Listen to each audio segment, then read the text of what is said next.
पाकिस्तान की पुकार पर आलमी बरादरी ने लब्बैक कह दिया। मौसमियाती तब्दीली के खिलाफ जेनेवा कॉन्फ्रेंस में सैलाब मुतासरीन की बहाली के लिए 8 अरब 57 करोड़ डॉलर इमदाद का ऐलान कर दिया।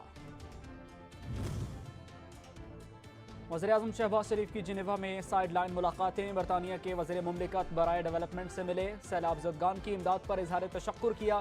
तालीम और सेहत के शोबों में ताउन पर तबादला ख्याल किया।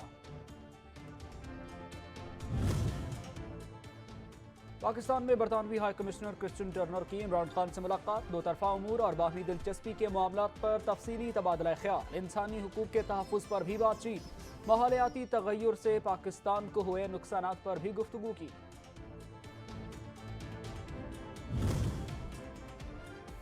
वज़ीर दाखिला राना सनाउल्लाह ने वज़ीर आला पंजाब से इस्तीफे का मुतालबा कर दिया। कहते हैं परवेज़ इलाही आईनी हैसियत खो चुके, एतमाद का वोट लें या हर रज़ाकाराना तौर पर ओहदा छोड़ दें।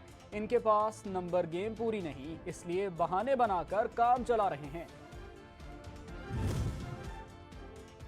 और विफाकी इंतजामिया कारोबारी औकात कार पर अमल दरामद करवाने में नाकाम। मुकर्ररा वक्त गुजरने के बावजूद कारोबार रवा दवा रहा। ताजर बरादरी ने साफ कह दिया, मुआशी कत्ल की इजाजत किसी को नहीं देंगे।